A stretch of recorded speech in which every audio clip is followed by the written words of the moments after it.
Cette semaine au podcast ordinaire, je reçois Éric Dionne d'Isobloc, qui est un multi-entrepreneur en série dans le domaine médical, dans le domaine de la construction, est un investisseur immobilier, un vendeur dans l'âme. Et bien qu'il y ait un pédigré très, très complet, on a surtout abordé des sujets super profonds aujourd'hui. Père de famille, lui aussi, a donné un rein à son ex-femme. Bref, on aborde beaucoup de sujets super profonds pour parler un petit peu plus de l'équilibre, des difficultés d'un entrepreneur, de qu'est-ce qu'on veut en tant qu'entrepreneur des fois, qui n'est pas juste de toujours faire plus d'argent. Il y a aussi des vraies valeurs familiales, des valeurs de vie. Un de mes épisodes favoris, honnêtement, on a tellement eu un bon vibe, moi et Eric. Bon épisode tout le monde.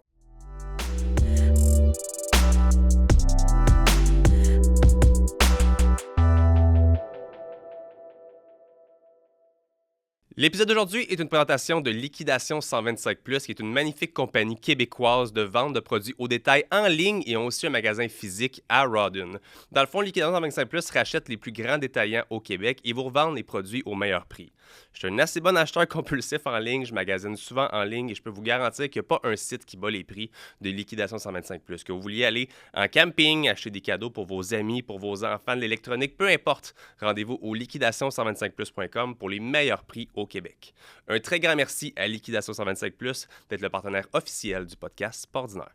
Éric Dionne au podcast Sportdinaire, comment ça va? Ça va très bien, merci. Merci de l'accueil. Merci à toi d'être là aujourd'hui, c'est super apprécié. On est quoi? Bien plaisir. Il est même pas midi, il est 11h, un mercredi. Puis t'es avec moi aujourd'hui, merci beaucoup de ton temps, honnêtement. C'est ça la liberté. I love it, j'adore ça. On va en parler amplement. T'es un entrepreneur multidisciplinaire. C'est un terme difficile en commençant. Entrepreneur multidisciplinaire, c'est le terme que Max a employé pour toi. C'est quand même flatteur en commençant comme ça. Ouais, j'aime ça. Domaine de la construction, domaine médical. Ouais. On va parler en masse de la construction, mais moi, j'ai pas beaucoup de notes à propos de ça. Domaine médical, on peut-tu commencer en abordant un petit peu peut-être que c'est quoi ton background de ce côté-là? Ben oui. En fait, j'ai pas de background de ce côté-là. Okay. Pas du tout. J'ai vu une opportunité. Okay. J'ai vu une opportunité. Ma blonde s'appelle Anne-Marie. Okay. Qui est juste là on ici. La salue d'ailleurs. Dans le coin là-bas.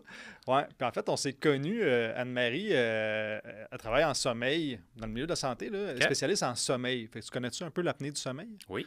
Bon, Anne-Marie, c'est une référence au Québec en apnée du sommeil. Okay. Elle a travaillé pendant presque 20 ans en sommeil. Puis elle a eu, il y a 2-3 ans, elle a eu une job comme représentante médicale pour vendre des appareils. Pas pour l'apnée directement, mais dans ce domaine-là.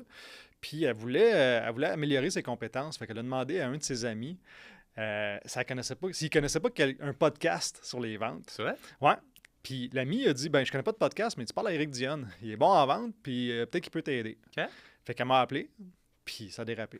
Ouais, ça a débarqué un petit peu du contexte professionnel. Ouais, ça a dérapé. On a appris à se connaître. Ouais, je l'ai rencontré comme ça. OK. Puis, en fait, je l'ai aidé dans son boulot. Puis, elle n'avait pas vraiment besoin de moi parce qu'elle est vraiment bonne dans ce qu'elle fait, finalement. Elle avait juste besoin d'un peu de confiance. Puis, en jasant, à un moment donné, elle a vu une opportunité. Elle a dit « Hey, mes clients, là, ils cherchent tel type d'appareil, puis ils n'en trouvent pas. » Puis on se dit « Tabarouette, ça doit bien exister. Tu sais, je peux pas croire que ça n'existe pas. » Puis, en fouillant, on a trouvé une entreprise canadienne. Tu sais, saisir les opportunités dans la vie. Là. On les a appelés. On a appelé. On dit « Hey, qu'est-ce que vous faites? Tout le monde cherche vos appareils. » Et on dit, nous autres, on va en Asie, aux États-Unis, beaucoup, un petit peu au Canada, pas bien, puis encore moins au Québec, on ne parle pas français. OK. Oh, on parle français, nous autres. Voulez-vous qu'on s'en occupe? Et on dit, ben oui. Fait qu'on a closé la distribution pour le Québec et les Maritimes d'un appareil médical. Fait que c'est plus Anne-Marie qui s'occupe de ce parti-là. Moi, je suis plus la stratégie derrière, puis Anne-Marie dans l'exécution. Fait que c'était pas inventer un nouveau produit ou quelque chose, c'était prendre quelque chose qui était déjà disponible sur le marché, mais l'amener dans un marché qui n'était pas du tout utilisé de leur côté, dans le fond. Ben oui, puis je pense qu'il y a juste personne au Québec qui avait appelé ce fabricant-là pour dire « Vous êtes où? » Fait que tu sais, des fois, c'est juste de prendre le téléphone puis de poser des questions. On a fité avec eux autres, puis finalement, on distribue. On distribue ça. Fait que c'est une opportunité, en fait. J'adore ça. C'est une opportunité qu'on a vue. On a sauté dedans. Ça marche. J'adore ça. Tu as fait ton premier million au début de la trentaine. Ouais. On va en parler en masse quand même ça. Est-ce que tu dirais que c'est vrai l'expression qu'on dit que le premier, c'est le plus tough? Ben, je sais pas, parce que je l'ai reperdu. C'est ça. Tu sais, fait que... Oui. OK. Ouais. Moi, j'ai tout lâché. Je travaillais en vente, right? Puis, pour une grosse compagnie, puis j'étais comme un peu l'étoile montante de cette compagnie-là. OK. Ils m'ont donné des shares. Tu sais, des grosses compagnies, tu sais, ils te donnent des actions dans le business pour que tu restes et t'intéresser. Moi, j'ai pris ça comme levier pour partir. Finalement, c'était un petit peu cochon, là. C'était limite un peu, mais sur papier, c'est correct. Côté moral, Ça. Un peu stretch. Mais je l'ai fait. Fait que moi, j'ai parti une start-up en intelligence artificielle avec un partenaire. Avant que ce soit la mode, Là, l'intelligence. on parle dans le combien de temps, Ouais, mettons? 2000. Je suis pas bon dans les années, 2018 peut-être. 2017-18, là. Fait que c'était pas à mode dans ce temps-là. Ouais. Puis moi, je commençais à investir en immobilier à cette époque-là. Puis on trouvait que les processus administratifs des immeubles à revenus, c'était bien lourd. Fait qu'on a créé une application pour scanner, tu sais, les baux, puis tout faire la comptabilité derrière. Puis j'ai fait des gros projets immobiliers. Puis finalement, j'ai eu un divorce professionnel. OK. Fait qu'on est en train de monter un beau parc immobilier. J'étais dans plein de projets, puis ça allait super bien. Puis finalement, divorce professionnel, ça n'a pas fité. OK. Puis j'ai appris beaucoup de ça. Hein. Gros on parle divorce ou... Ben, gros divorce, c'est tout le temps gros, mais tu sais, t'apprends, hein? Ben, il faut. T'apprends sur toi. Ouais. Fait que le deuil a été long. Ça m'a pris 1 an parce que j'ai comme tout perdu ce que j'étais en train de monter. OK. Dans le sens que c'était une start-up qui avait beaucoup de potentiel, puis c'était moi qui s'en occupais. La vérité, c'est que les 2 autres partners, ils s'occupaient plus de l'immobilier, moi de ça, puis c'est moi qui avais les mains sur le volant. Puis eux autres n'étaient pas trop d'accord avec la façon que je gérais. Fait que, tu sais, ils commençaient à avoir, tu sais, de l'animosité. Ouais. Puis on n'avait plus une scène, et ça nous coûtait une fortune, là, tu sais, à investir, à développer la technologie. OK. Puis là, il aurait fallu que je réhypothèque ma maison pour me mettre une coupe de 100 000 dans le projet. À cette époque-là, j'étais avec la mère de mes enfants qui était malade, elle ne travaillait plus. Il fallait qu'elle lâche sa job. Tu sais, pour se reposer, j'avais dit lâche ta job, je vais m'en occuper. Fait que, tu sais, d'un bord, t'sais, au personnel, tu n'as plus bien de cash. De l'autre bord, tu chicanes un peu que tes partners, c'est pas la même vision. Fait que c'était comme le fameux achetez-moi ou je vous rachète. Ouais. Finalement, ils m'ont racheté. Okay. Racheter était un grand mot. Là. J'ai récupéré un petit peu ce que j'ai mis. OK, that's it. Ouais, that's it. Okay. J'ai travaillé 2 ans, sans pas de salaire, tout ça. Mais c'est correct, c'est de l'apprentissage. Je suis reparti à zéro. OK. Je suis reparti à zéro. Ouais. C'est ce que je trouve. À zéro. Plus de job, plus de start-up, plus de compagnie. Puis là, toute ton expérience de base était dans la vente. Ouais. Fait que là, tu recommençais à zéro dans un autre domaine. Puis là, c'était Ouais. pas encore arrivé. Non, c'est une couple d'années avant. Là. OK. Ouais. C'est fou pareil. Ouais, mais c'est de l'apprentissage. Ça a été un deuil d'1 an. Tu sais, pas 1 an à sucer mon pouce en pleurant dans le coin du salon, là. Mais tu sais, 1 an de dire, cette business-là, tu sais, c'est la start-up là, typique, là, partie dans le sous-sol sur une table pliante. On le fait. Tu sais, je lâche ma job, on le fait, là, tu sais. Ouais. Puis c'était merveilleux, c'était cool, c'était excitant. Mais là, tu te rends compte que... Moi, ce que j'ai appris beaucoup là-dedans, c'est de mettre mes limites puis d'exprimer clairement ce que je veux. C'était un gros apprentissage parce que je me fiais... Tu sais, mon partner Kevin, à cette époque-là, c'est un gars super brillant. Fait que je me fiais beaucoup à lui pour des trucs. Puis je me disais, OK, lui, il va s'occuper de ça parce qu'il est meilleur. Moi, je m'occupe de l'autre. Mais j'avais pas bien nommé ça. Okay. Fait que lui, il était dans d'autres projets. Ça me frustrait. Mais je le disais pas. Ah, c'est pas grand-chose. Puis je trouve qu'en business, comme dans un couple, tu sais, quand il y a des petites affaires qu'on dit pas, là, c'est comme un mur de briques. Tu sais, c'est une brique, là. Fait que tu sais, t'es debout, tu mets une brique devant toi, tu la vois pas, là. Ouais. Puis là, une autre affaire, tu dis, oh, c'est pas si grave. Mets une autre brique. Ah, puis ça me dérange, mais c'est pas grand-chose. Une autre brique. Une autre brique. Puis à un moment donné, t'as quoi dans la face? Un mur de briques. J'aime ce que tu dis parce que je me reconnais beaucoup là-dedans. Ah ouais, pourquoi? Beaucoup. Je suis dans cette phase d'apprentissage de mon côté. Ça fait 1 an que je suis en mentorat. OK. Une des premières affaires qu'on a essayé de démystifier ou de chambouler un peu dans ma vie, ça a été la tolérance. Ou est-ce que je suis quelqu'un qui tolère beaucoup trop de choses, donc ça vient exactement au mur de briques, puis c'est pas juste professionnel, ça peut être personnel, ça peut être en amitié, ça peut être d'accepter des choses que tu devrais pas nécessairement accepter, puis des fois c'est dur la limite de comme 0-100. Tu tolères tout ou tu tolères rien. Ouais. Il y a des gens qui sont comme intraitables, c'est comme mais j'ai pas envie d'être comme ça. Ouais. Puis tu as ceux comme moi qui acceptent tout, qui étaient comme mais j'ai pas envie d'être comme ça. Puis le milieu, il est quand même dur à atteindre parce que des fois tu jongles entre différentes choses, puis c'est des émotions, puis c'est puis tu deals avec des individus. Puis ta blonde ou quelque chose, c'est un individu que t'es proche. Tu sais, tes enfants, tes whatever. Ouais. Tes partenaires, c'est pas tout le temps tes meilleurs amis ou c'est pas tout le temps des gens avec qui tu as une relation extra professionnelle. Fait que moi, c'est ce que j'ai vécu au courant des dernières années. D'être pas capable de pas tolérer certaines choses, que j'aurais dû mettre le pied sur le break, j'aurais dû casser une coupe de briques pour voir un petit peu plus. Ouais. Parce que c'est pas la première fois que je me ramasse devant un mur quand même. Fait que ça m'interpelle beaucoup ce que tu dis. Moi aussi, des fois, je fais l'erreur plus qu'une fois. J'ai fait 7-8 fois pour être sûr. Au moins, mon j'ai compris. Mais c'est un apprentissage. Puis nous autres, on appelle ça avoir une table rase. Tu sais, dans le sens qu'il y a une petite affaire, des fois, là, un petit regard de travers que tu dis « Ah, ça m'a dérangé, ça m'a fait quelque chose, on en parle tout de suite. » C'est comme, tu sais, t'es poussé tout de suite pour pas accumuler rien. Je pense que c'est ça le secret, mais c'est confrontant de faire ça. Parce que des fois, tu veux pas mettre de l'ombre sur un beau moment pour quelque chose qui est un petit détail, puis tu veux pas être dans le reproche. Ouais. C'est juste de dire, moi, je me sens comme ça dans telle situation. Just so you know. Des fois, ça ouvre des méchantes belles discussions, puis après ça, t'es plus tête.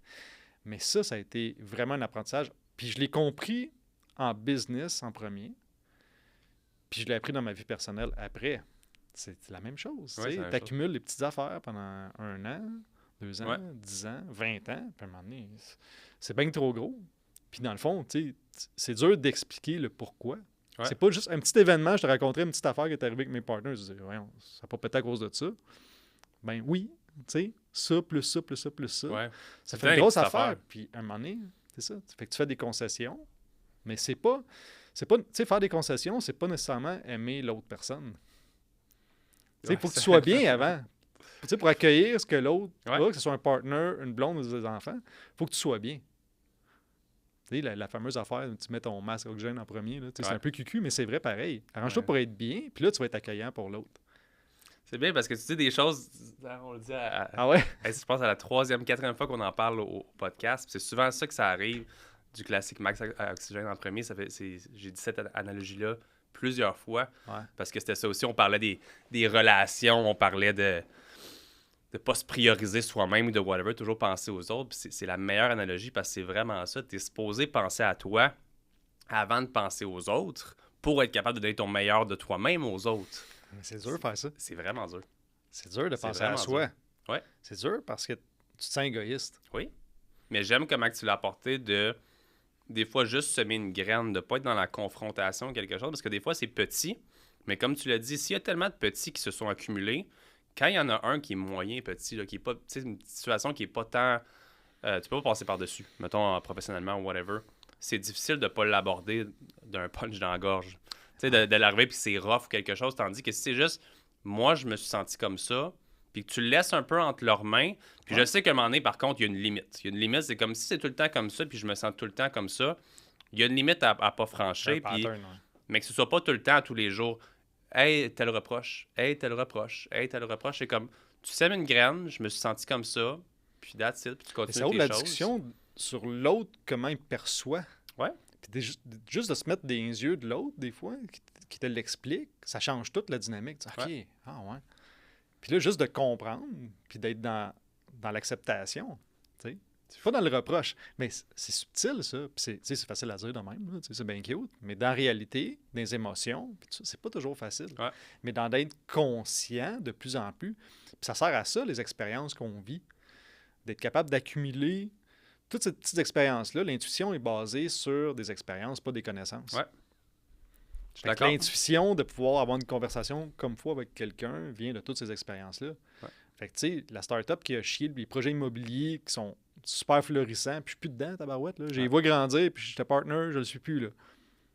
Mais maintenant, je réussis à voir ça comme une fierté. Ouais. L'apprentissage que j'ai eu de ça n'a pas de prix. C'est vrai.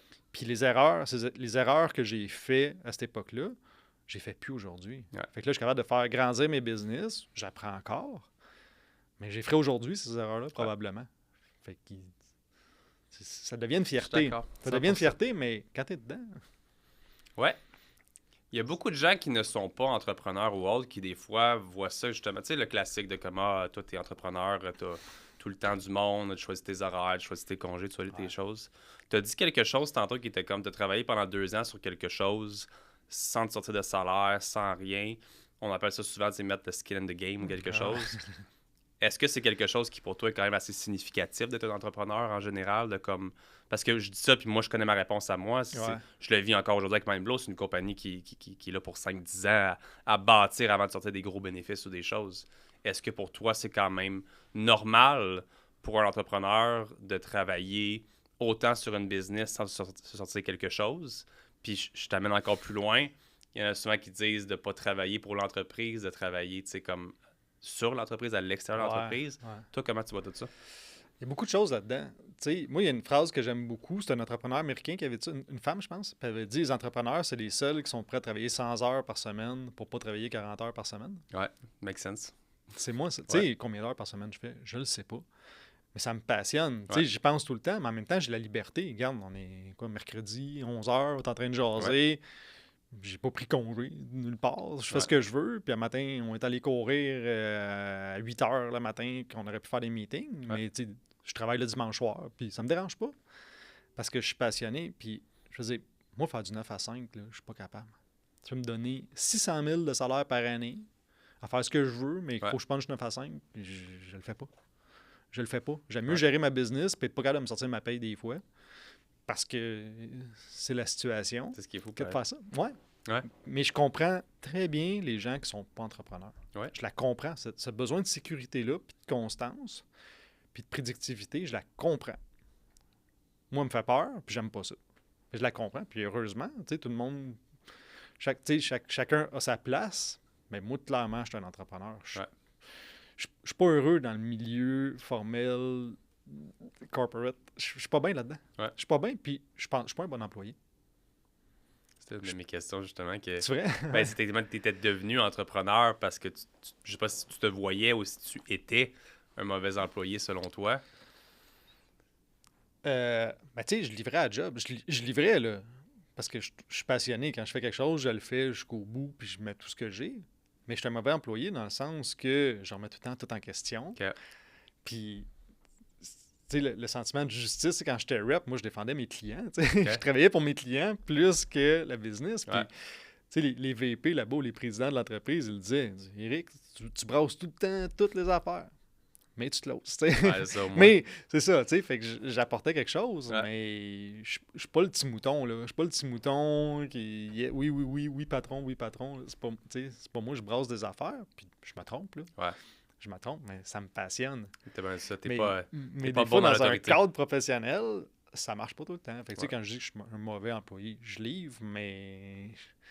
Tu sais, je suis le cheval sauvage. Là. Au saut, je vais avoir une opportunité, mais de partir. Ouais, je comprends. Je comprends ça à 100%, puis je te file exactement ça. Ah ouais, toi aussi, t'es comme ça, hein? 100%. Ouais. J'étais au secondaire, puis je disais que j'allais être gestionnaire d'entreprise. Je savais pas dans quoi, absolument pas quoi, mais je savais juste que je voulais pas me faire bosser. Puis j'en ai eu des jobs, là, comme j'en ai eu des jobs jusqu'à très, très tard. Même que quand j'ai commencé à être entrepreneur, j'avais encore des jobs de serveur, puis j'ai toujours eu des plans B ou C, mais j'aimais pas ça. Ouais. J'aimais donc pas ça, puis j'aimais ça... faire mes affaires, puis peu importe, moi aussi travailler des 60 heures, 70 heures semaine, puis maintenant que j'ai des enfants, là, j'ai des responsabilités, puis des envies de quitter le travail aussi. Dans le passé, je le dis souvent, c'est pas que ma femme me donnait pas l'envie de quitter le travail, mais elle travaillait aussi ou elle avait des loisirs, fait que ça me permettait de travailler plus tard. Là, mes enfants m'attendent à la maison, puis m'appellent en FaceTime, puis papa, tu t'en viens quand? Je m'en viens, je m'en viens. En plus, ma job était à une rue de où est-ce qu'on habite. OK. C'est dur des fois, où ils viennent me voir à la job ou whatever, fait que... Mais moi, j'adore ça, parce que ça me donne réellement une raison d'arrêter aussi. Ouais. Je suis un extrémiste dans la vie. Fait que tu me donnes quelque chose qui me passionne. Va être all-in. All-in. Ben oui, c'est ça. Puis je comprends, comme tu l'as dit, je comprends les gens de ne pas comprendre. Parce que je comprends les gens, comme tu l'as dit, pour une sécurité, mais aussi pour dire, ben là, en ce moment, je suis pas à job. Fait que je peux aller jouer au hockey, je peux aller jouer à ça, je peux aller faire... Tu sais, je peux faire telle autre chose qui me passionne dans la vie, puis j'en ai plein de passions. Mais pour moi, c'est difficile de me sortir...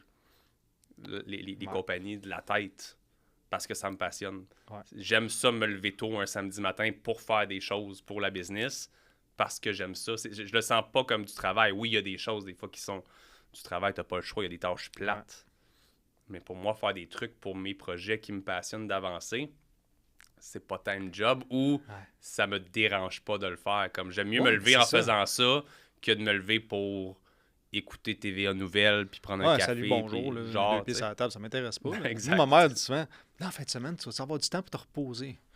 For what? Oui. Non, je sais pas. Je suis tout le temps en vacances, puis je suis jamais en vacances. Moi, je le file comme ça. Je me sens en vacances, tu sais. Je sais pas, tu sais. Moi, je me sens puissant, là. Ouais. Justement, tu sais, quand je suis un mardi après-midi, je suis sur la route, entre deux rendez-vous, puis il fait beau, je suis sur la route. Je suis content d'être là. Ouais. Tu sais, je me sens super puissant. C'est ça. Fait que je file tout le temps en vacances, mais en même temps, tu sais, je peux être en vacances pour vrai, puis je check mon téléphone, puis entre deux affaires, puis ouvre mon ordi, envoie quelque chose. Mais c'est correct, ça me dérange pas. C'est la vie que je veux. Ouais, on peut l'aborder quand même. Est-ce qu'en couple, ça a déjà été peut-être des challenges de ce côté-là? Non. Non? Non. Non, Tant pas en mieux. tout, parce que, tu sais, on a une business ensemble, puis les deux on se comprend, OK. puis on s'accepte là-dedans, mais c'est ça, mais les deux, on est pareil dans le sens qu'on travaille fort, mais on est capable d'apprécier le temps aussi, puis dire, hey, tu sais, on va dîner, on prend notre temps, puis on fait une sieste un jeudi après-midi. Tu sais. Cette C'est tout. liberté-là. Ben, c'est ça. Fait que non, puis, OK. mais c'est un mode de vie en même temps. Oui. Mais je pense pas que je serais capable d'être quelqu'un qui fait 9 à 5, puis qui est prédictif, puis Ouais. tout le temps la même affaire. Tu sais, je suis un cheval sauvage, moi. Tu sais, si on décide qu'on part à Boston après-midi, on part y à va. Boston. Tu sais, C'est cool. c'est ça. Ça me tente pas de prendre de planifier mes vacances dans 2 semaines. Ça me tentera plus dans 2 semaines. OK. Ouais, c'est cool. C'est le fun d'avoir cette liberté-là. Faut Mais que tu tu me pognes l'as la bonne bâti. journée. Et tu l'as bâti. C'est pas juste de décider que on part n'importe quand puis tu as travaillé pour quand même. Fait que je veux dire, Ouais. c'est important. Mais ça, t'amènes quelque chose d'intéressant. Je me rends compte que faut que tu le vives, le mindset. Tu sais, la journée que tu acceptes que tout n'est pas parfait encore, mais que tu es en train de vivre la vie que tu veux vivre. Ouais. Tu sais, c'est un mind shift, tu sais, parce qu'on attend tout le temps après quelque chose, tu sais. Ah, quand la business va aller mieux, quand on va faire des ventes, ça va aller mieux. Ben oui, mais ça va créer d'autres nouveaux problèmes à gérer. Mais des fois, on dirait que mon cerveau, il switch de bord et dit non, je suis en train de vivre la vie que je veux vivre. C'est ça que je rêvais quand j'étais petit cul, de faire ce que je veux quand je veux. C'est ça que je fais, là. C'est tough, puis c'est de l'adversité. Mais je la vie que je veux vivre, là. Je savais que ce serait pas parfait. Ça ne l'est pas. Mais je suis dedans. C'est bien ce que tu dis quand même parce que je le vis un peu plus maintenant. Encore une fois, je sais que je me répète avec les enfants, mais comme, tu sais, ça amène des responsabilités, mais aussi, on va attendre de voyager à tel endroit quand que je sais que ça, c'est d'autres variables, mais j'aime ce principe-là de juste go with the flow à un moment donné. Ouais. Tu sais, comme juste de vivre les choses. Puis je le sais que je me suis arrêté à des choses pour des niaiseries. Dans le sens où je sais que mon gars, bon, il marche, tu sais, là, il marche à cette heure, mais mettons, il marchait pas encore, mais comme je prenais pas telle décision d'aller à tel voyage parce que j'ai peur. Tu sais, on va juste prendre un tout inclus parce que c'est plus facile. Lâcher la facilité ou les choses. Puis j'en vois des parents ou des gens qui sont juste comme non, let's go, on le fait, puis on essaye. Worst case, qu'est-ce qui va arriver? Ça sera difficile. Mais tu sais, on vit pour des choses difficiles. On vit pour que ce soit challengeant. Puis je sais que c'est pas ces challenges qui me font peur. Je pense que c'est vraiment juste le sentiment de confort que ça t'apporte de dire comme non, on va attendre qu'il marche pour suivre dans des promenades si on va en Europe ou quelque chose. Mais je le sais qu'au final, c'est une excuse. Ben oui, il y a des enfants qui marchent pas en Europe. Oui, à 100%. Non, mais tu sais, dans le sens, oui, ça, tu sais, je veux dire, so what, tu sais, tu vas pas être pogné entre l'avion puis le taxi Non, t'es pas en pris, pleurant, puis tu sais pas quoi faire, tu sais, je veux dire, il y a de quoi à faire là-bas. Ah ouais, Ils ont quel âge, ces enfants? 2 puis 4, 4 ans et demi.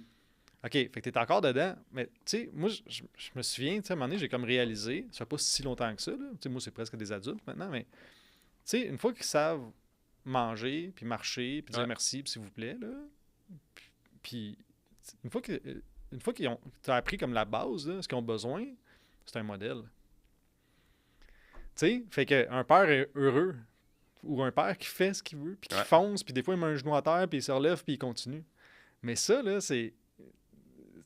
moi aussi, ça a été comme une grosse réalisation à un moment donné, de dire, là, il faut que je me respecte. Ouais. Puis il faut que je sois le père que je veux être aussi. Ouais. Fait que ça fait prendre des grosses décisions là, qui sont pas nécessairement faciles, mais qui sont à l'âge, qui ont besoin de me regarder, puis que je sois un modèle. Ouais. Fait que ça, c'est une autre affaire aussi. Tu sais, là, il est à une semaine ou l'autre d'être 100% propre, là, tu comprends? C'est comme là, la dernière difficulté est comme... Parce qu'après ça, nous autres, c'est comme les enfants, ils mangent eux-mêmes, ils dorment bien, ils font leur tout. C'est comme... On est à la dernière étape de comme... Il y a juste des crises à gérer. Il n'y a rien d'autre. Oui, c'est ça. Le reste, c'est comme...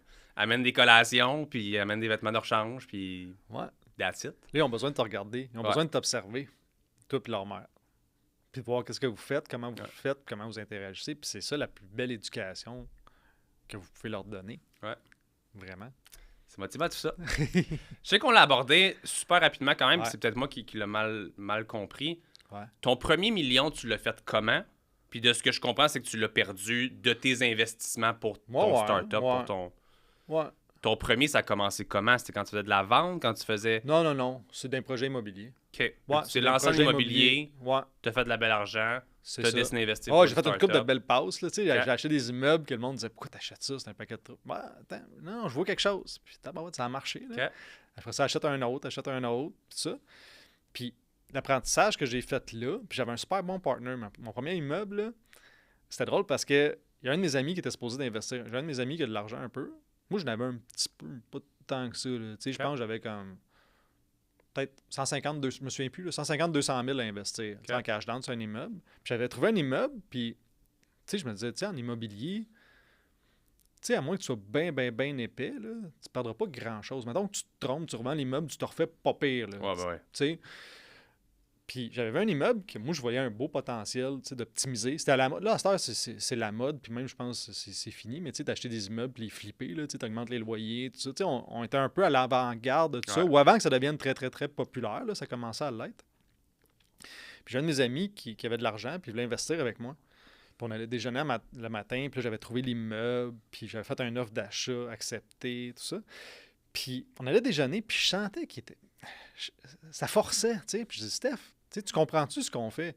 Parce que des fois, il me posait des questions, je dis, OK, je pense qu'on n'est pas à la même place. Ou il me posait des questions qui me faisaient réagir. Puis je dis, Steph, tu comprends-tu dans quoi qu'on s'embarque, puis qu'est-ce qu'on va faire?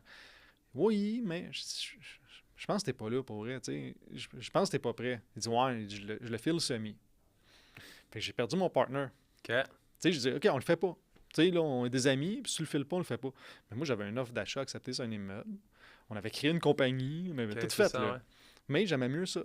Là, je me ramasse que, tu sais, on passe chez le notaire dans 3 semaines. Je viens de perdre mon partner, là.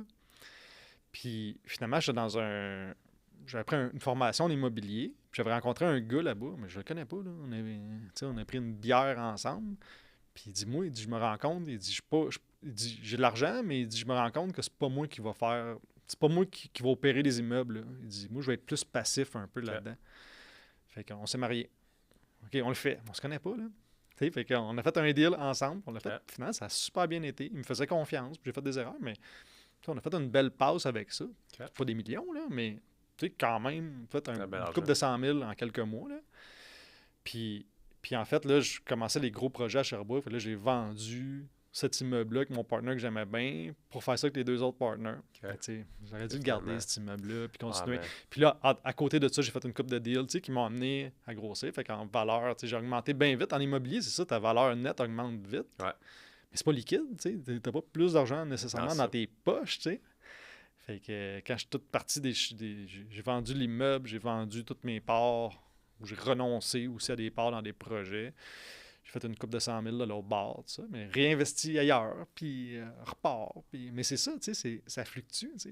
J'écoutais l'autre fois Luc Poirier qui disait qu'à un moment donné, il avait acheté l'île Charon, puis il avait quasiment plus d'argent pour mettre du gaz dans son char. Là, c'est fou, là. Ben, c'est ça.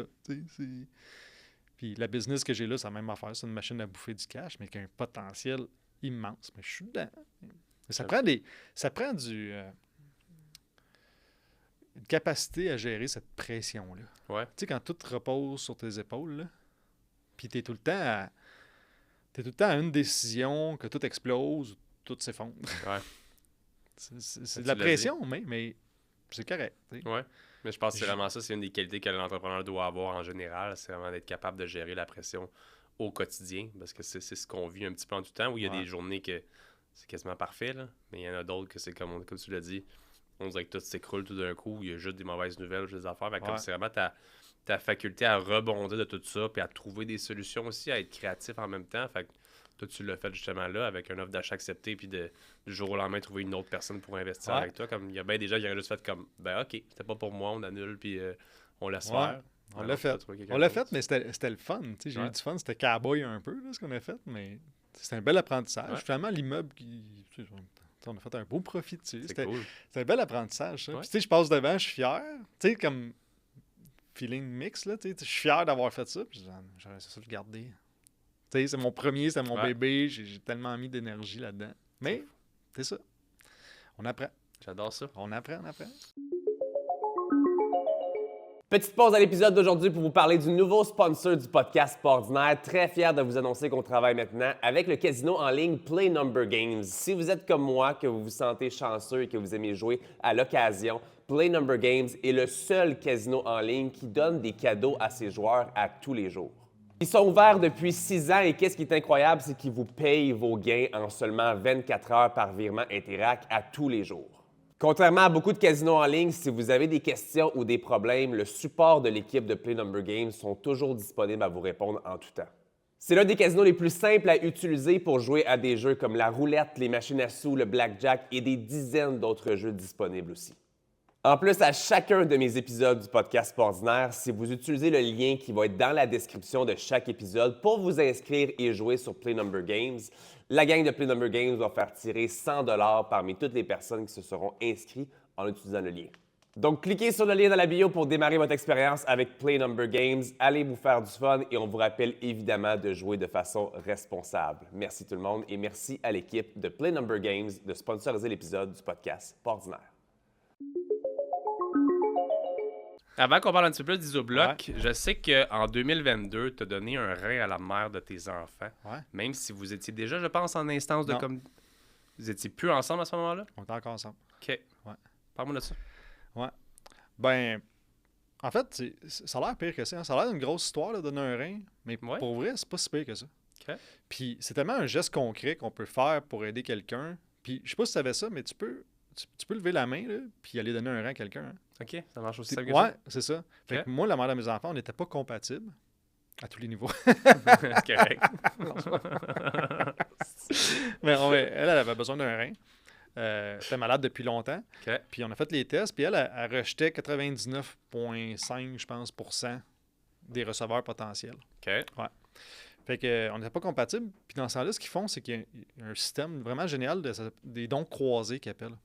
OK. Fait que, mettons toi, tu as besoin d'un rein, puis moi, je suis ton donneur, mais on n'est pas compatibles. Ils nous mettent sur une liste. Fait qu'il peut y avoir un autre couple Que de toi, tu donneurs-receveurs. Couple, c'est pas obligé d'être mari et femme, ça peut être frère et sœur, n'importe quoi. Ok. Fait que, mettons, la personne, le donneur de l'autre va te donner, puis moi, je donne à tu sais. Fait qu'il y a comme un genre de...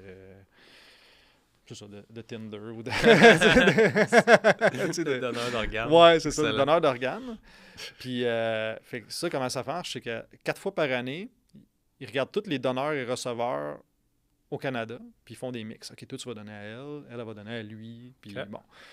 Fait que ça s'est passé, tu sais, super bien, dans le fond, là. On a eu un mix à un moment donné. Moi, ils m'ont enlevé mon rein le matin, puis ils le pluguaient à Vancouver l'après-midi. C'est fou. Mon rein est parti en avion, puis... mais c'est vraiment, tu sais, pour vrai, c'est pas une grosse affaire, là. OK. Tant que ça. Mais je pense qu'il y a beaucoup l'état d'esprit là-dedans aussi. Ouais. Là. Tu sais, moi, j'étais bien content de pouvoir faire un geste concret qui sauve une vie. Fait que, tu sais, le don d'organes, je trouve ça tellement important parce qu'on se fait solliciter beaucoup pour donner de l'argent. Quand t'en as, tant mieux. Si t'en as Ouais. pas, tu fais des efforts. Mais ça, je trouve tellement que c'est un geste tu sais, concret Ben. que j'encourage le monde. Tu sais, oui, c'est une convalescence, c'est une couple de semaines que tu fais le pas puis que ton corps s'habitue à sa nouvelle. Mais une couple de semaines pour sauver une vie, concrètement, Ouais. je trouve ça génial. Y a-tu des effets secondaires si je te pose ça en manque de connaissances, là, Ouais. d'avoir juste un rein? Non. Non?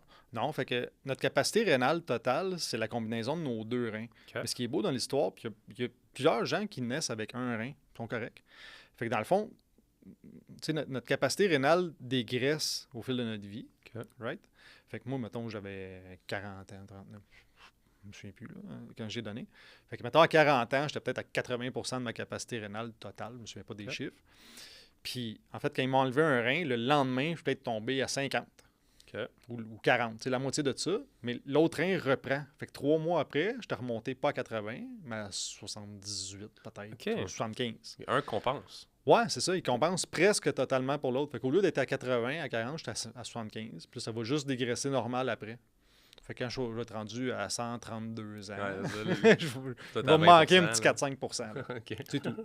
C'est tout. Mais sinon, dans la vie de tous les jours, ben, tu sais, dans le sens, tu sais, bien manger, faire du sport, pas fumer, Ouais. tu sais, les affaires normales Pas d'être faire en santé. d'insuffisance là. rénale C'est sûr que volontaire, si je mange du McDo 3 fois par jour, je fume puis je fais rien, ma capacité rénale va diminuer plus vite, puis bien sûr, là. Mais sinon, il y a vraiment, vraiment rien là.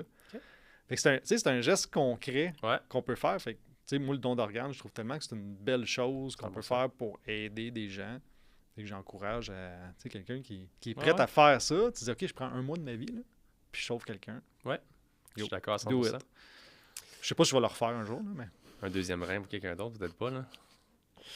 On parlait un petit peu de la compagnie Isobloc, justement, qui est un fleuron qui est extrêmement difficile en ce moment quand même, mais t'as acheté, de ce que je comprends, c'est que toi, t'as acheté l'entreprise. Ouais, j'ai acheté l'entreprise. hein. Parle-nous un petit peu de ça, parce que l'acquisition d'une entreprise, premièrement, c'est pas de quoi qui se fait du jour au lendemain ou qui est tout le temps comme... Ouais. C'est pas de A à B, là. Toi, Non. comment ça s'est passé? Vraiment, vraiment bien. Moi, je cherchais à acheter une business. Tu sais, quand j'ai vendu ma start-up, quand j'ai quitté la start-up, j'ai été consultant après. OK. Parce que je savais plus quoi faire. J'avais plus rien, là. J'avais plus d'argent, plus de job, rien à faire, là. Puis je suis pas du genre à rester chez nous à attendre qu'il se passe quelque chose. Là. Rien Fait que faire. le premier avant-midi, je me dis, OK, qu'est-ce que je fais? Puis je revenais d'une mission commerciale en France pour cette business-là, OK. avec 12 entrepreneurs, je pense. Puis sur les 12, il y en a 9 qui m'ont dit dans l'avion en revenant, Hey, tu m'aiderais-tu dans ma business? T'as des bonnes idées?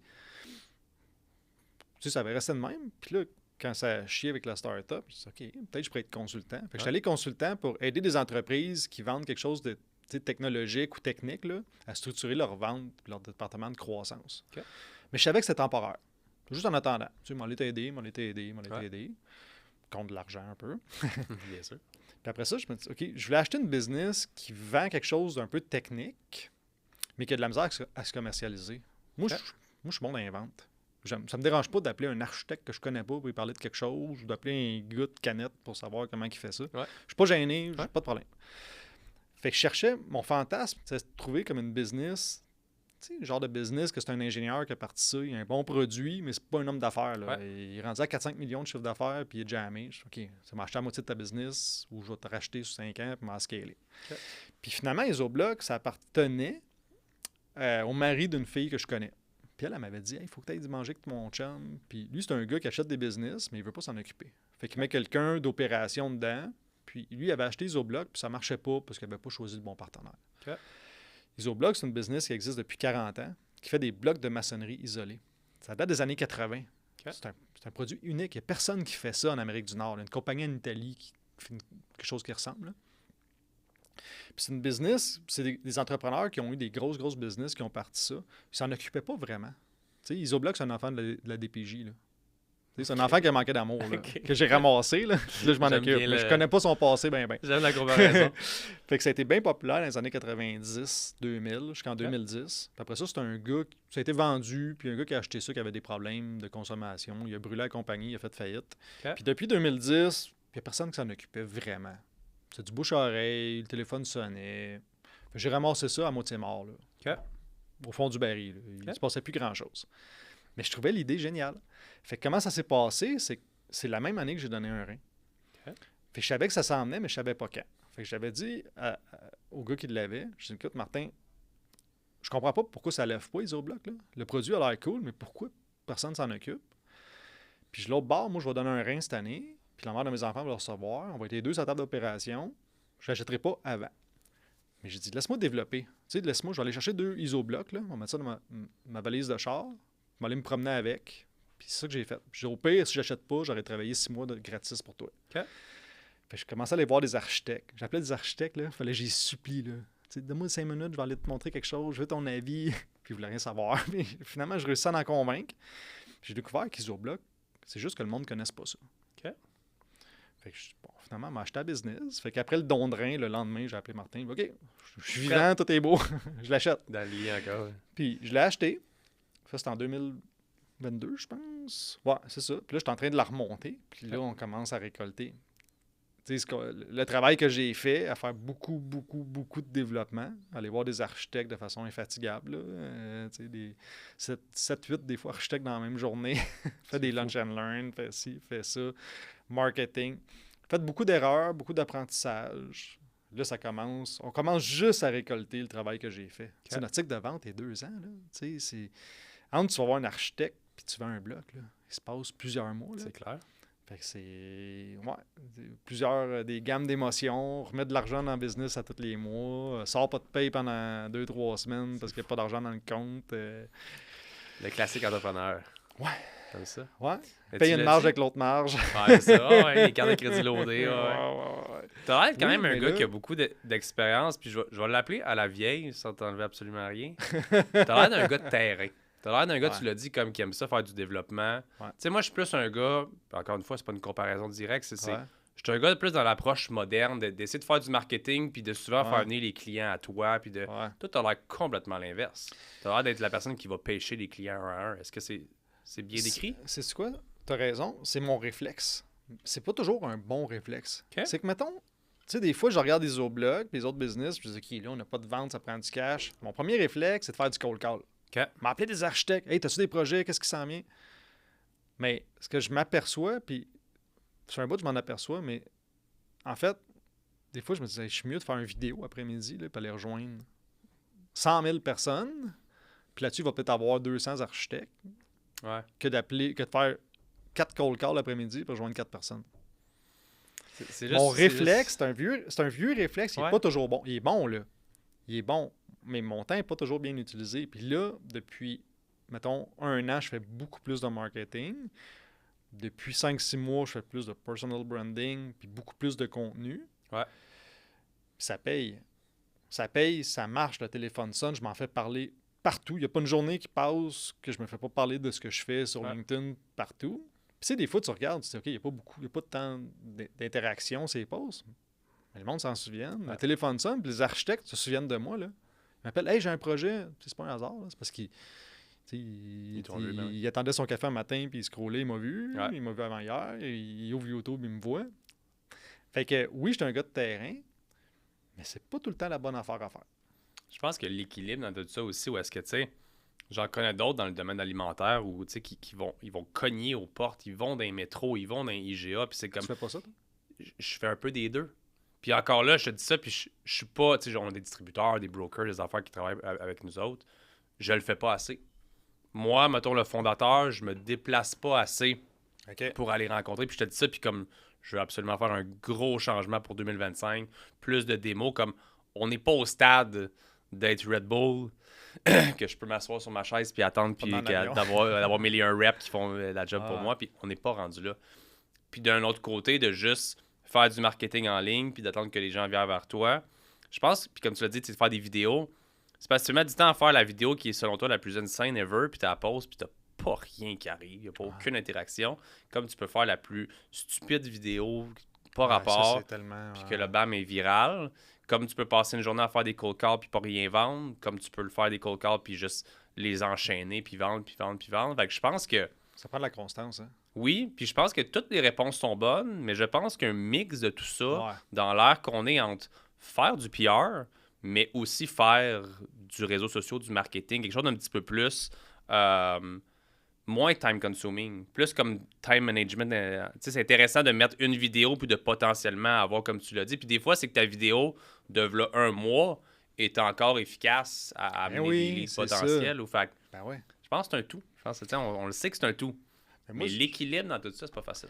Non, c'est pas facile. Puis cette année, c'est la première année où je commence à être le président d'Isobloc, au lieu d'être le rep. Je me sentais bien plus comme le rep. Je me promenais en camion, fais des lunch and learn, réponds au téléphone, tout ça. Puis là, je fais beaucoup plus de contenu. Puis j'ai eu 2 fois le commentaire là, dans les derniers mois. Je me disais, ah ouais, c'est toi qui viens en personne faire le lunch and learn. Comme j'étais la vedette. Là, mais il y a 1 an, j'étais le rep d'Isobloc quasiment. Là, puis personne n'est impressionné que ce soit moi. Mais pour faire du pouce que tu dis, les gens que le fondateur ou le président se déplace en personne pour aller s'occuper de quelque chose, ils aiment ça. De parler aux personnes qui sont pas au top de la pyramide, là, parce que c'est pas nécessairement une pyramide, c'est plus linéaire, mais le gars qui voit partout. Puis moi aussi, je suis quelqu'un de gêné et introverti. Je sais que c'est paradoxal, là, mais c'est comme ça. Moi, aller dans un 5 à 7, là, tu sais, combien de fois je suis allé dans un 5 à 7 puis j'ai viré de bord en pognant. Trop de bruit, il y a trop de monde, il y a trop de... À 2, c'est plus facile, là. Tu sais, t'as tout le temps quelqu'un à t'accrocher si jamais ça marche pas, là. Mais là, j'en fais du PR, puis tabarouette, tu sais, je parle. Ah ouais, il faut que tu parles à mon ami, est architecte. Ouais, j'ai un projet. Tu sais, c'est payant ou juste de se faire connaître puis développer. Fait que là, j'en fais beaucoup plus cette année. Je me force, puis je commence à aimer ça, puis être meilleur à le faire, là. Mais j'en faisais pas avant. C'est ça, c'est cold call. C'est pas toujours la bonne affaire. Comme tu dis, c'est un équilibre là-dedans. Le marketing est vraiment, vraiment important. Puis ça prend du temps. Ça prend du temps à builder. Surtout quand tu es bon dans quelque chose. Tu sais, quand tu es bon dans une sphère, souvent tu vas plus te mettre all-in sur cette sphère-là. Après, oui, tu as la chance de déléguer, de trouver d'autres personnes. C'est la hiérarchie normale de grossir une business. C'est quoi que tu as appris le plus en marketing? C'est quoi, tu sais, ton... Moi, je pense que je suis vraiment all-in pour le personal branding. Je t'en ai parlé un petit peu avant. Tu sais, je suis tellement... Je parlais de ça, j'ai reçu, je sais pas si tu connais Jay Carls. Non. C'est le gars de Midday Square.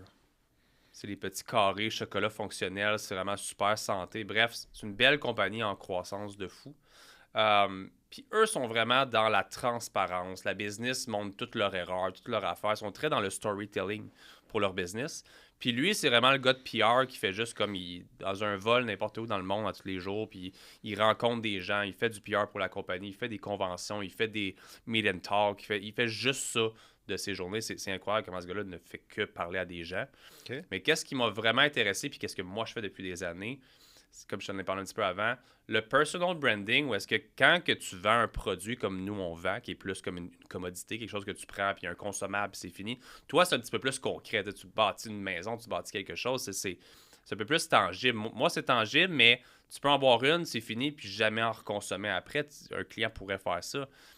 Si la personne t'apprécie en tant qu'humain, apprécie le fondateur, l'équipe, les valeurs de la compagnie, le behind the scene, la transparence qui est montrée, le fait que nous, souvent, on fait des comparaisons avec d'autres brands, d'autres boissons énergisantes, mais si je l'aime, je vais pas dire « Wesh, c'est dégueulasse », je vais dire hey, « Thumbs up, bravo, on a rencontré Gourou, on a eu une super de belle relation ensemble avec Gourou, c'est bon, c'est cool ». Les gens aiment, je pense, le vibe d'honnêteté puis de transparence puis le personnage. Fait que moi, je te dirais que c'est ce que j'ai appris à faire le plus en marketing, c'est juste à être disponible, à être authentique, à être transparent, puis à travailler fort mon personal branding pour que les gens s'identifient plus à ma personne aussi pour après ça acheter mes produits. OK. Parce que oui, acheter un produit, tu peux vibrer avec un produit, avec quelque chose, mais je pense qu'en général, si tu aimes la personne derrière ça, ou comme je l'ai dit, la brand, les gens, tu te ressens un petit peu plus comme si tu étais dans un mouvement, dans quelque chose aussi. Fait que quand, tu sais, on a des clients qui nous textent, là. Tu sais, on a des clients qui nous textent quasiment au quotidien, c'est notre ligne de service à la clientèle. Mais la cliente me fait elle m'envoie des photos d'elle qui boit une canette, puis de, tu sais, fait qu'on construit quelque chose de très communautaire, une communauté. Ah ouais. Puis ça ne nous dérange pas que les gens nous textent comme ça, puis tout, c'est comme, au contraire, c'est cool. Ouais, c'est ça. Ouais. Fait que je te dirais, c'est ce que j'ai le plus appris en marketing, parce que des ads, des branding, j'ai tout fait ça, puis c'est ce qu'on fait encore pour ça. Mais la plus grosse différence que j'ai fait, qu'on a parlé aussi pour le podcast, c'est vraiment de créer un personal branding pour que les gens te reconnaissent. Puis comme tu l'as dit, après ça, ben, les gens aiment ça recevoir le fondateur, aiment ça parler au fondateur, aiment ça connecter avec le fondateur d'une façon ou d'une autre. Fait que ça propulse la brand d'une autre façon. Est-ce que tu penses que c'est quoi tu penses la place du personal branding dans des compagnies comme les miennes qui vendent à des entreprises et non pas à des consommateurs directs? C'est pas une boisson que tu vends à quelqu'un. Nous autres, on vend un bloc de béton à un architecte ou à une compagnie de construction. Ouais. C'est quoi la place du personal branding là-dedans, tu penses? Ce que j'aime, qui est de plus en plus populaire, c'est des compagnies qui le font, mettons, qui vont filmer l'entrepreneur ou la compagnie ou whatever. Ce que je trouve du personal branding, c'est premièrement, dans ton cas, d'avoir un produit qui est quand même un peu plus unique aussi. C'est un produit qui est différent des autres en même temps. Fait que je pense, premièrement, le personal branding veut pas, vient carrément faire office de marketing pour la business, d'éduquer le consommateur. Mais qui éduque la personne, c'est toi. Toi, t'es qui? T'es l'expert, t'es le personne, t'es le fondateur. Fait que je trouve que ça donne une crédibilité supplémentaire plutôt que d'avoir un vendeur ou un acteur qui parle de ton produit ou whatever. Fait que t'as une espèce de sentiment plus d'accessibilité. Puis je trouve que ça donne la chance à avoir des ventes qui sont un petit peu non officielles, de comme au lieu d'être un appel, puis de passer par un vendeur, puis un setter, puis un ça, puis un... Tu sais, d'être capable de te reach out sur LinkedIn, puis de pouvoir faire comme... Moi, j'aime la proximité. J'aime pouvoir avoir un projet, puis texter mon avocat ou texter telle personne. Ouais. J'aime la proximité, puis je sais que c'est pas disponible dans toutes les grandes entreprises ou whatever, mais je pense que le personal branding donne l'accès à cette proximité-là, puis à comprendre d'où vient la personne, puis après ça, ben, de les éduquer. Comme tu fais souvent des vidéos, des capsules qui montrent qu'est-ce que c'est, ben moi, si je suis un architecte, puis comme tu l'as dit, c'est une technologie que les gens ne connaissent pas ou whatever, ben c'est 100% ta vidéo de personal branding en parlant de ça qui va m'indiquer qu'est-ce que c'est directement. Puis ben maintenant, j'ai exactement le contact qui est créé, c'est toi. Tandis que si j'ai Isobloc, que je vois une vidéo de ça, ça se peut que je reach out à la compagnie directement, mais je trouve qu'il y a un sentiment un peu moins... Ouais, c'est plus humain. Oui. Faut pas que j'appelle la compagnie, puis qu'on va me rediriger, puis de... Je trouve que c'est très moderne de pouvoir être humain à humain. Moi, je trouve que c'est ça que le personal branding amène aujourd'hui. Puis après ça, ben, le sentiment aussi de pouvoir... Tu sais, c'est pas juste d'être populaire, puis de se faire reconnaître, whatever, mais je m'en fous, ça, dans un point de vue B2B... T'es dans une convention, t'es dans un salon, t'es dans une conférence, puis t'as des gens qui peuvent te reconnaître parce qu'ils ont vu tes capsules. C'est un bon... comment tu dis ça? Briser la glace, là? Ouais. Hey, j'ai vu ta vidéo, j'ai vu telle affaire. Ben oui. Au lieu de « Hey, Isobloc, je trouve que c'est un bon moyen de briser la glace, de dire « J'ai vu ta vidéo, j'ai trouvé ça intéressant. » Ouais. Oui, puis comme tu dis, ça donne la vibe ça donne le ton. Quand j'ai commencé à faire des lunch and learn des bureaux d'architectes, moi, je suis très transparent. Tu sais, good, bad, ugly. Fait que je disais, hey, tel immeuble, là, l'eau rentrait dans les isoblocs, puis ils ont eu des inondations à cause des isoblocs. Tel immeuble, ça a craqué. Puis, tu sais, je sentais la réaction des fois des architectes, des technologues, tu sais. Puis là, ils venaient me voir, puis hey, merci de ta transparence. Pourquoi? Ben, t'as dit tantôt que le Audi à Sherbrooke, ils ont eu de la misère, puis l'eau rentrait, puis tel immeuble. Ben, c'est normal. Ouais, mais souvent, on a des lunch and learn, puis ils disent juste les beaux côtés. Ouais. Nous autres, là, comme architectes, on est imputable à vie de ce qu'on fait. Fait qu'on peut, tu sais, si on a des problèmes sur des immeubles, là, on peut se faire poursuivre dans 20 ans, puis perdre notre licence, puis tout ça. Fait que ça nous donne confiance que si on travaille avec toi, tu vas nous orienter sur comment bien faire nos immeubles, comment éviter les problèmes. Fait que, tu sais, c'était même pas une stratégie. Ouais. Puis je me rends compte que, comme tu dis, c'est payant d'être transparent. 100%. Puis de donner le ton de « Hey, c'est un projet, appelle-nous. Si on n'est pas le bon produit, on va te le dire. Ouais. Puis si on est le bon produit, on va t'aider. On n'est pas à l'abri des erreurs. Mais on sait, on a appris, on sait comment bien travailler avec le produit. Ouais. Ça me surprend. Fait que c'est très, très payant, le good, bad, ugly. Puis comme tu dis, des erreurs. On en fait. J'ai fait plein de vidéos pour dire c'est quoi les mauvais projets qu'on a faits. Ouais. Pourquoi c'est arrivé. Moi, je trouve que c'est le mieux parce qu'en plus, ça donne la chance de te rattraper. T'sais, surtout si, comme, tu sais, je sais pas, t'as fait faillite, puis ben maintenant, je suis le BS, guys. C'est comme, t'as eu une situation, c'est arrivé, mais tu sais, hey, gars, j'étais allé en prison, puis je suis resté là. Ouais. Tu sais, si t'as une erreur ou quelque chose, une décision de ta vie, puis que t'as pas appris, t'as pas fait un changement, sinon, on a eu un rappel à Santé Canada l'année passée. C'est un de mes meilleurs marketing aujourd'hui. Parce que les gens aiment ça, ne pas aimer Santé Canada ou pas aimer le gouvernement ou whatever, puis faire juste comme... OK, c'est payant. Ben, c'est cool que tu as eu ça, c'est qu'ils font chier. Okay. Mais aujourd'hui, tu t'es repris parce que tu devais être une version 2 qui est améliorée, puis qu'en plus, là, tu respectes à 100% qu'est-ce qui se passe. On va t'encourager. Hey, j'ai commandé un 24 pack. Hey, je suis allé au Shop Santé, j'en ai acheté. Ou... Les gens aiment ça quand t'as, comme tu as dit, comment t'as dit ça, the good, the bad, the ugly? Ouais. Ils aiment ça quand t'as vraiment the ugly. Ouais. Mais que tu as un storytelling qui t'amène vers the good en plus après ça. Fait que toi, c'est la même chose. Hey, il y a eu tel problème avec telle fondation, telle affaire.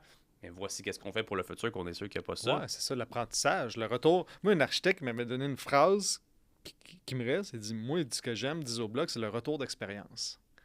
Je trouvais que c'est bien nommé. Le retour d'expérience, tu sais, on a construit des immeubles. Puis là, tu sais, ça fait 40 ans que ça existe. Je suis capable de t'amener voir des immeubles qui datent de 1985, faits avec mon produit, là. Fait que, tu sais, pour lui, ça le rassure. C'est pas une nouvelle affaire que j'ai inventée dans mon sol avant hier, là. Ouais. Le retour d'expérience. Fait que ça, je l'utilise souvent, mais c'est leur langage. 100%. Ouais.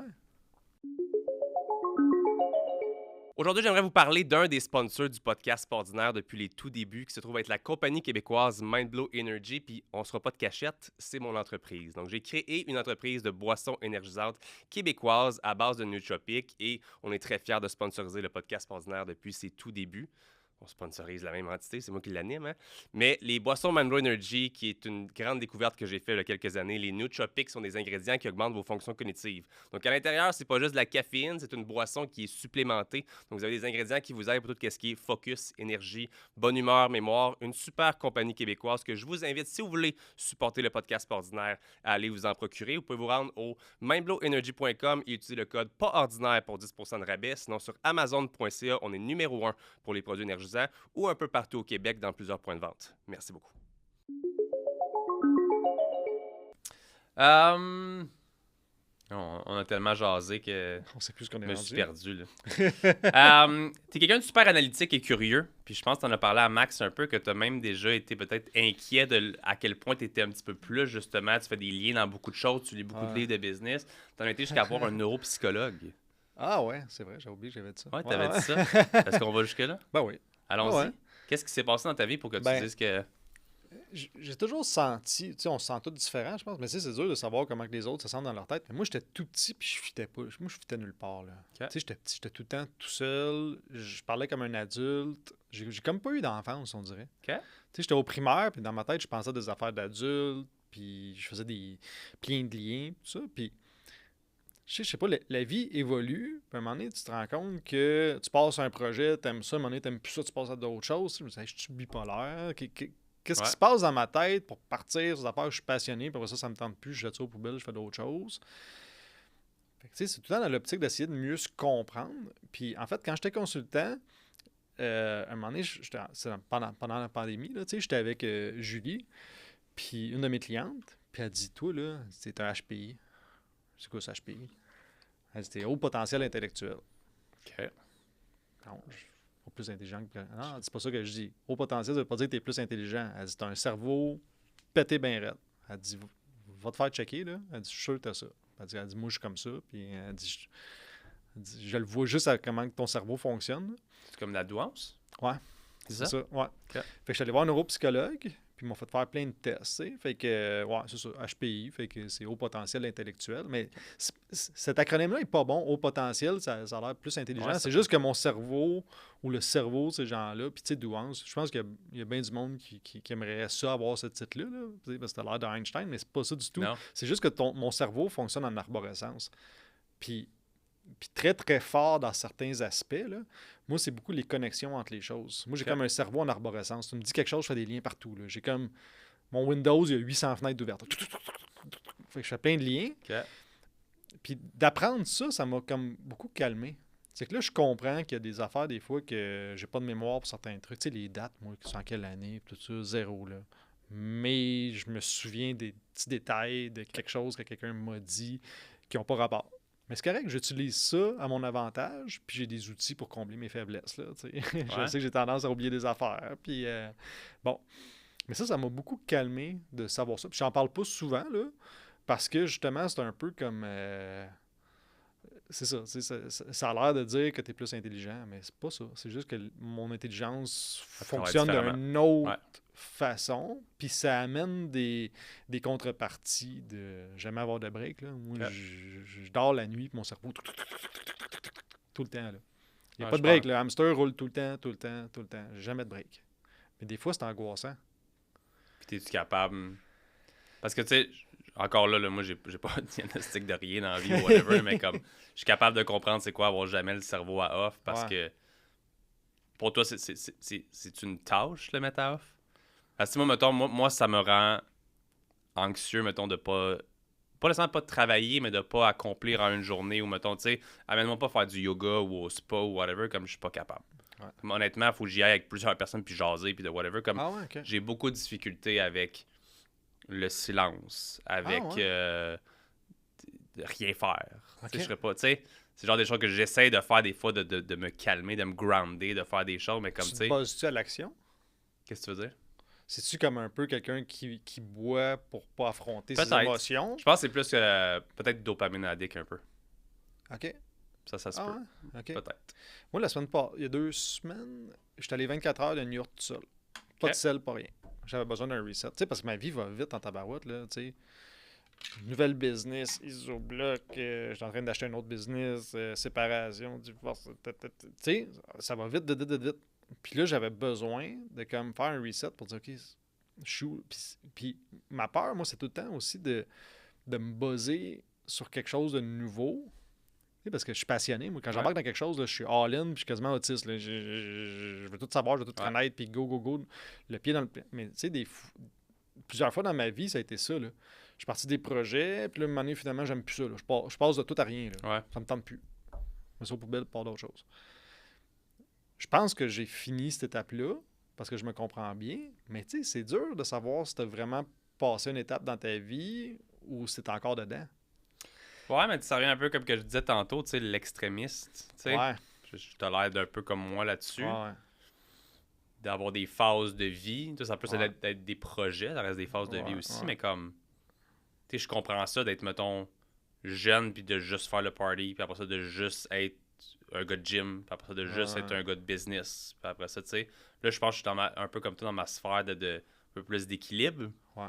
Parce que là, j'ai des passions qui divergent un peu, tu sais. Le travail, ben, je ferais juste du travail toute une journée, mais mes enfants réussissent à me faire arrêter ça. Ouais, puis inversement aussi, tu sais, je veux pas juste rester à la maison et tout à l'heure pour mes enfants, je vais aller travailler aussi. Ouais. Un donne une raison à l'autre d'être là un peu. Ouais, ça fait l'équilibre. Ouais. Mais moi, j'ai pas de misère tout seul. J'avais 24 heures de New York tout seul, pas de téléphone, pas rien. Mais quand ça va, là. T'étais quand même à New York. Hein? T'étais quand même à New York, right? Non. C'est pas ça dit? Non, dans une yourte. Ah, une yourte. Je crois que New York. Non. Je suis comme, il n'y a pas de cellulaire, mais ça va dans la ville. Il n'y a pas de bruit. Non, je suis dans le bois Saint-Calix. Là, OK. Ouais. OK, fait que ça, OK. Ouais. T'avais du calme. Ouais. Silence, j'ai même déplugué un petit frigidaire. Là. Je l'ai déplugué. Je l'ai déplugué pour pas qu'il fasse de bruit. Là. OK. Non, moi, Moi, j'ai t'es pas capable misère, de mais déconnecter. Oui, mais ma tête arrête dessus. Non. OK. Mais je suis capable d'être dans le silence puis tout seul, ça me dérange pas. OK. Ça me dérange pas. Ça, C'est pour ça que je te je demande pense que si c'est tu deux un situations buzz. différentes, peut-être. C'est-tu un buzz? T'es-tu capable de te déposer et d'être tout seul 24 heures de temps? J'ai jamais fait. Dans le sang.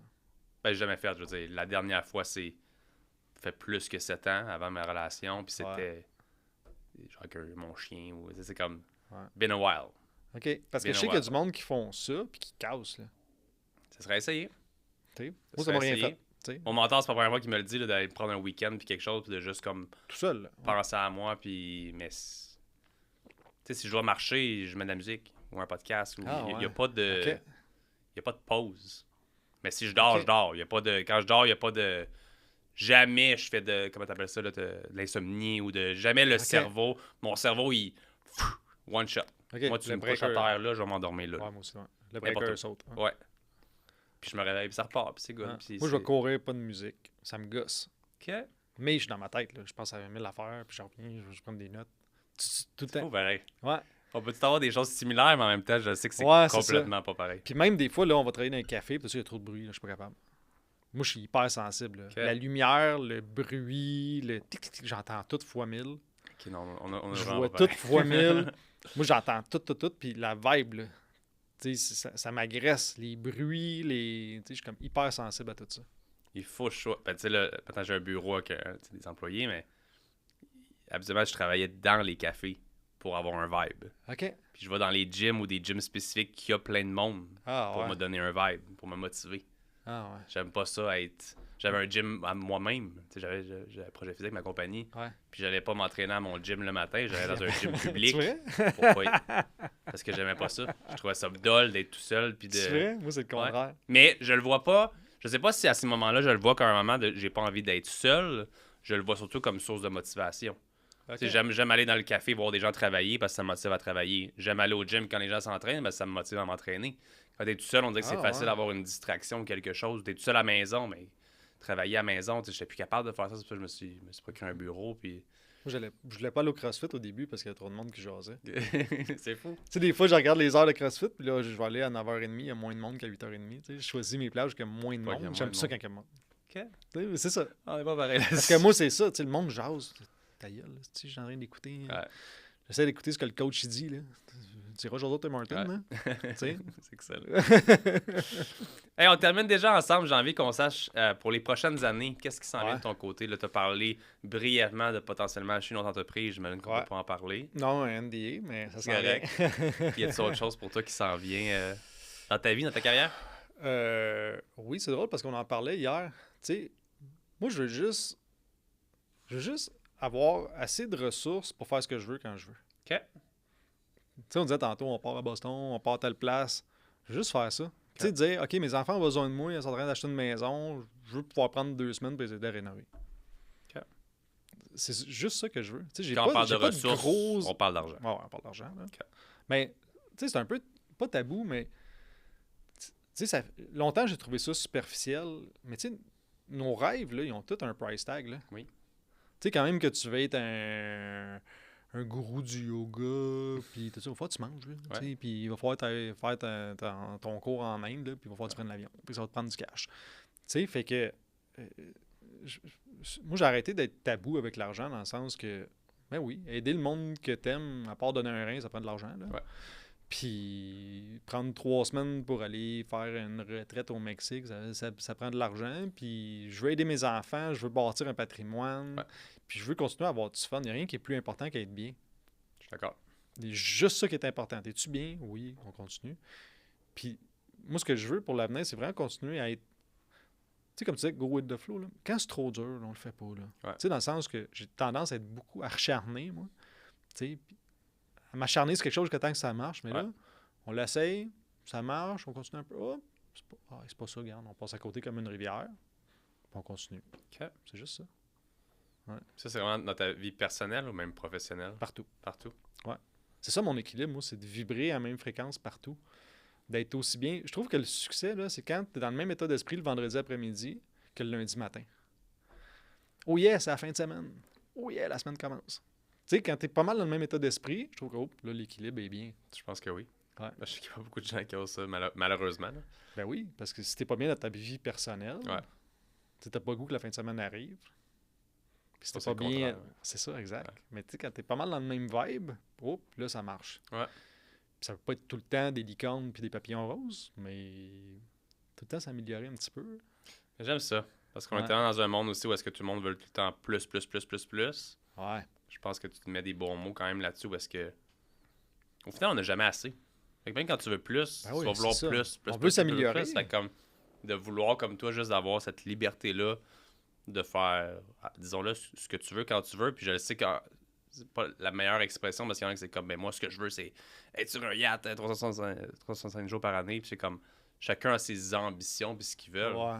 Toi, je pense que tu as été capable de mettre des Juste mots, tu le avancer. sais. Ouais, c'est ça. Mais je veux m'améliorer. Oui, je vais tout le temps vouloir plus, Ouais. mais pas juste plus d'argent. Tu sais, dans le sens, tu sais, justement, tu cours, mettons, là, tu fais, je sais pas, là, tu fais 5 km en 23 minutes. Tu dis, OK, moi, j'en ai assez, je vais rester à 23 minutes. Ouais, Non, tu sais, demain, je vais essayer de le faire un petit peu plus vite. Des fois, ça marche, des fois, ça marche pas, mais tu essaies de t'améliorer un petit peu tout le temps. Fait que Ouais. oui, je vais tout le temps vouloir plus, mais je pense que mon équilibre là-dedans, c'est pas d'être toujours insatisfait. Ça, c'est important. Tu sais, je veux pas en avoir plus parce que je suis insatisfait. Je vais en avoir plus parce que hey, je suis capable de lever la barre un petit peu plus haute. Ouais. Je suis capable d'être un petit peu plus zen. Je suis capable de un petit peu mieux dormir. Je suis capable de prendre un petit peu plus de temps pour moi, de courir un peu plus vite, de faire un snatch un peu plus lourd, de, tu sais, de faire la split un peu plus large. Tu sais, juste un petit peu s'améliorer, mais pas être toujours dans l'insatisfaction. Avant, j'étais insatisfait. C'est ça que je vais continuer à faire. J'aime ça. Toi, tu t'en vas où avec tout ça? Moi, j'ai énormément de travail à faire encore. On est encore jeune dans l'entreprise. Puis moi, j'ai vraiment, comme je dis, lâché un gros milieu que j'étais là depuis des années. Tu sais, le Ah ouais? fitness, ben, Ouais, c'était ça que j'avais. C'était mon premier bébé, ma première compagnie. Puis je me suis juste écœuré de ce milieu-là aussi. Ah ouais? Puis Ok. j'ai lâché, je pense, au bon moment. C'est des moments plus difficiles pour ce milieu-là en ce moment, mais en même temps, tu sais, j'ai vendu à la perte. J'ai vraiment juste fait un changement drastique dans ma vie qui était nécessaire. Puis ça a été, tu l'as dit, j'étais insatisfait. Puis au final, des fois, d'être plus satisfait, c'est pas juste de l'argent, c'est de prendre des bonnes décisions pour tout ça. Puis moi, ma bonne décision psychologique, c'était de laisser ce projet-là tout simplement parce que moi-même, je le tuais à l'intérieur sans m'en rendre compte. Tu sabotais, hein? Je m'auto-sabotais, puis j'auto-sabotais le projet. Fait que je l'ai vendu, puis j'en suis beaucoup mieux aujourd'hui. Fait que Mindblow, c'est mon projet de carrière, de futur. Le reste, pour moi, c'est vraiment le podcast, la création de contenu. Comme je te l'ai dit, j'aime énormément ça. Avec le personal branding, on a réussi à créer quelque chose qui est quand même, tu sais, qui me permet de vivre aussi maintenant. Dans le sens, même financièrement, on a créé quelque chose qui me permet de vivre. Fait que c'est vraiment cool. Mindblow, c'est juste du plus parce que je reste pas juste un créateur de contenu. Je reste vraiment un entrepreneur qui adore faire ça. Je suis vraiment quelqu'un de créatif, puis j'aime vraiment ce genre de domaine-là. Est-ce que ça va être le domaine que je vais finir mes jours et autres? Je me donne plus cette pression-là maintenant. Ouais, c'est ça. Je suis tellement un entrepreneur investi que, tu sais, moi aussi, je suis rendu un petit peu dans l'immobilier, dans les trucs. Comme j'aime me diversifier, je me rends compte que j'aime ça me diversifier. J'aime ça avoir plusieurs choses, puis avec les années, avec l'expérience, j'ai appris à me poser un petit peu plus, à être un petit peu moins sur l'adrénaline de il me faut 6 projets, puis de plus comme on go with the flow un petit peu plus. Ouais. Celui-là un peu plus d'effort que les autres à mettre parce que c'est un gros domaine super compétitif, Et oui, hein, mais vrai. c'est vraiment cool. Honnêtement, j'ai du fun en ce moment. Puis je pense que je le vois un peu comme la même chose. Si un jour je n'ai plus de fun là-dedans, oui, je suis prêt à avoir des journées de merde, puis des journées plus difficiles, puis des échecs, puis de... Ça, j'ai pas de stress avec ça. J'en ai eu assez dans ma vie, puis je suis capable de me remettre tout le Tout temps. le temps d'en avoir. Hein. Oui, mais le jour, si ça me passionne plus un jour, Mhm. ça se peut que cette fois-ci, je prenne des décisions plus rapides que dans le passé ou autre, puis que mon but, c'est vraiment juste de continuer d'évoluer comme que je le fais là, d'être l'entrepreneur que je suis, que, comme je dis, qui triple là-dedans, puis juste d'être vraiment là pour mes enfants. Ça, pour moi, c'est super, super important, puis je suis pas encore rendu à ton niveau d'avoir des enfants qui sont quasiment à l'âge adulte. Moi, ils sont très jeunes, fait que comme je le vois, comme fuck, ça va vite. Eh, Puis de me revirer, puis de pas être là une journée, puis crime, je suis allé 2-3 jours à Toronto, puis je reviens pour affaires. Puis je reviens, puis on dirait que mon gars dit plus de mots, dit plus d'affaires. Papa, je me suis ennuyé de toi. Puis c'est comme, qu'est-ce que t'as 2 ans, big, là, relax. Hein. C'est cool, mais c'est effrayant en même temps. Ouais. Mais moi, c'est ma joie de vivre, c'est ma motivation globale. Là, comme tu l'as dit, je veux dire, provide, là, j'ai pas le mot en français, mais Ouais. leur donner ce qu'ils ont besoin. Puis ce qu'ils ont besoin, c'est pas juste de l'argent. Puis Non, c'est ça. C'est du temps, c'est des moments. C'est un C'est un modèle. exemple, un modèle, merci. Ouais. Fait que voilà. Good job. That's it. Merci Eric d'avoir participé avec moi au podcast. Je trouve que ça a été super aussi. Des belles discussions. J'aime ça qu'on a pu... Je sais pas. Tu sais, des fois, on va parler business, on parlait de ça, mais je pense qu'on a été très profond dans plusieurs sujets. Fait que ça me passionne énormément. Merci. Avec plaisir. Merci. Pour les gens à la maison, j'espère que vous appréciez l'épisode d'aujourd'hui. Si c'est le cas, n'oubliez pas de laisser un petit 5 étoiles sur Apple Podcast et Spotify. Laissez des petits commentaires. On les lit à chaque semaine. Et on se voit la semaine prochaine pour notre épisode du podcast Pas ordinaire. Bye, guys. Juste un petit mot en terminant l'épisode d'aujourd'hui pour remercier le studio Les Remarqués de m'accueillir ici dans ce bel environnement-là que j'ai la chance d'utiliser à chaque semaine pour recevoir mes invités. J'ai toujours la chance de travailler avec une belle équipe chez Les Remarqués qui sont toujours efficaces, rapides et qui me donnent justement un très très beau studio de travail à chaque semaine. Je vous invite vous aussi, si vous lancez votre propre podcast, à aller voir directement Les Remarqués. Leur studio de podcast est vraiment super.